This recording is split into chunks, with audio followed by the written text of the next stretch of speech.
The iPhone 16 Pro Max boasts the largest display ever in an iPhone at 6.9 inches as well as the longest tested battery life of any iPhone yet. We also appreciate the camera upgrades and camera control button, but Apple Intelligence lacks that wow feature for now and the charging speed could use a boost.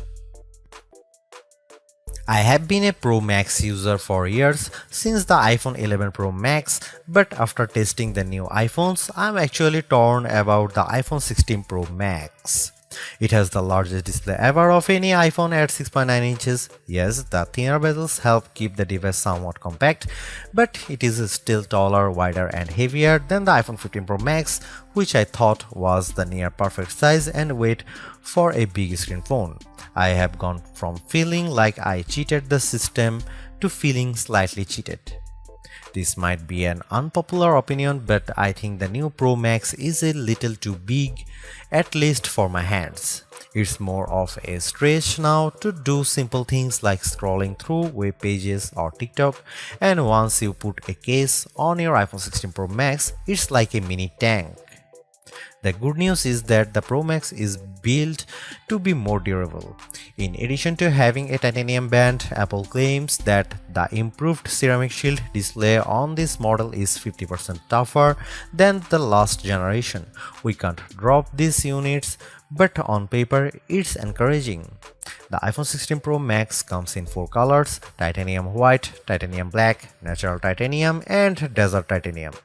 Our iPhone 16 Pro came in the natural, which looks fairly modern, but I prefer the desert color as it pops more. The iPhone 16 Pro and Pro Max displays don't get any upgrades in terms of brightness or refresh rate, but they are still among the best OLED panels on a phone. The only main difference is that the screens can scale down to a minimum of 1 nits, which means you can use your phone in bed without disturbing anyone else and get an even dimmer alarm clock. Otherwise, the new iPhone 16 Pro Max screen is largely the same, allowing the Pixel 9 Pro to surge ahead in terms of brightness. We measured a max of about 1500 nits for the iPhone 16 Pro Max, while the Pixel 9 Pro XL hit more than 2300 nits. Outside in direct sunlight, the iPhone 16 Pro and Pro Max were both dimmer than the Pixel 9 Pro XL, though Google's phone dimmed faster over time in response to the heat. Other than the display size, the biggest design change to the iPhone Pro Max is the addition of the camera control button. This recessed capacitive button on the right side uses haptic to give you feedback, and it launches you straight into the camera. No more having to fumble for the on-screen camera shortcut, and you can now use the action button for another shortcut. This thing is pretty easy to use in both portrait and landscape mode. So what can you do with camera control? A lot, actually. A quick press snaps a photo and a long press starts recording a video, but I'm not a fan of the fact that the video stops when you take your finger off the button. You can also slide your finger across the button to zoom in and out, which is pretty smooth. Not as smooth is the double soft press, which launches a sub-menu of various options, from tweaking the depth and exposure to toggling between multiple photographic styles. Camera control works well, but applying just the right amount of pressure and remembering what a single press and double press do takes practice. I also wouldn't recommend taking macro shots with the camera control, as it shook the camera when I got super close to a subject. The iPhone 16 Pro Max gets a bunch of camera upgrades, starting with a new 48 megapixel fusion camera for the main shooter that's designed to read data faster. The result should be zero shutter lag and faster focus. I took some shots of people passing by on scooters and moving taxis at the same time on the iPhone 16 Pro Max and iPhone 15 Pro Max, and the new iPhone was indeed faster. The results were not necessarily sharper though, as you can see in this side-by-side comparison. Here are some camera samples of iPhone 16 Pro Max.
The iPhone 16 Pro Max's video gets an upgrade with 4K video capture up to 120 frames per second, and there's some pretty neat things you can do with that footage.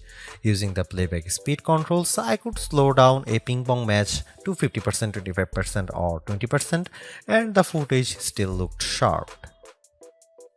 Apple Intelligence is Apple's version of AI that's designed to be more secure and helpful than what Samsung and Google offer.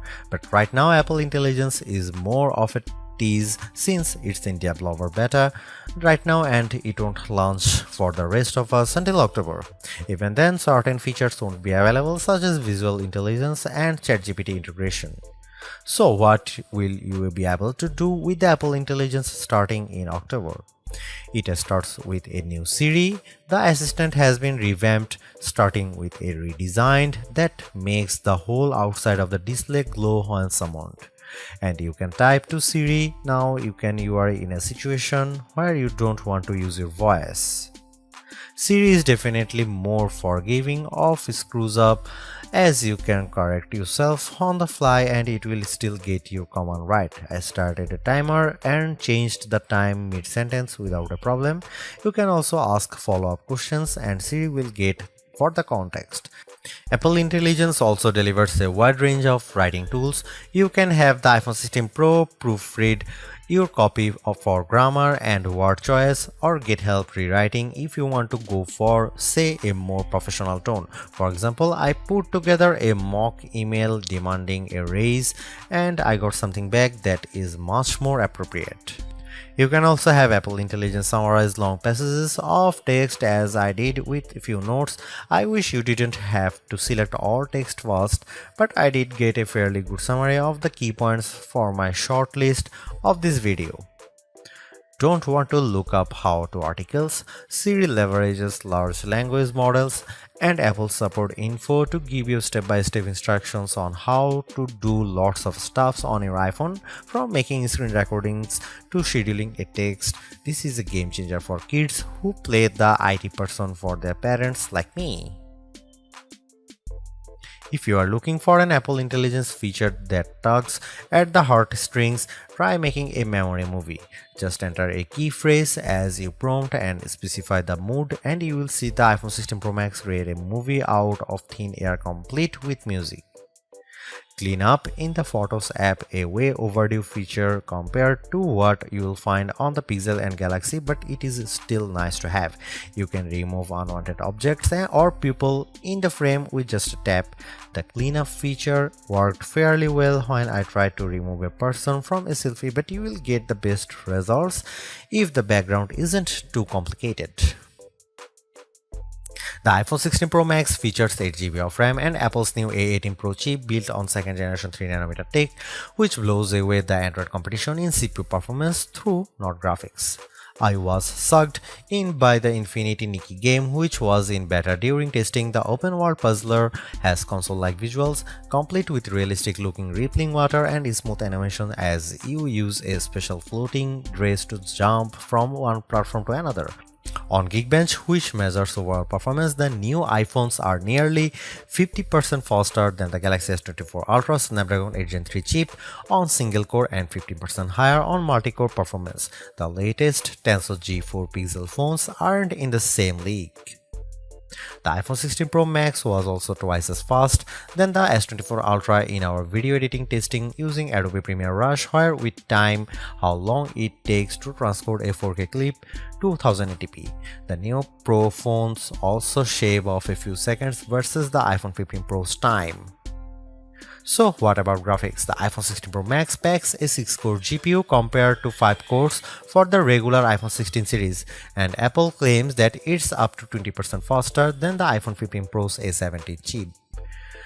On the 3D Mark Solar Bay graphics test, which has support for ray tracing, the iPhone 16 Pro was 22% faster than the iPhone 15 Pro. However, that's still 18% behind the Galaxy S24 Ultra, which also delivered higher frame rates on the test. There is one other performance test we ran to see if Apple's claims of better sustained performance are legit.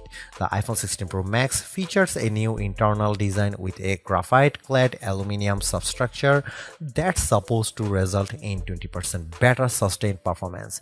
Interestingly, the iPhone 16 Pro Max turned in a very strong so-called stability score of 84% on our 3D Mark Wildlife stress test, which is better than the 75% from the iPhone 15 Pro Max, but the iPhone 16 Pro hit only 66%. It hit a higher overall loop score but had bigger drop-off. The Galaxy S24 Ultra's score was even worse at 60.4%.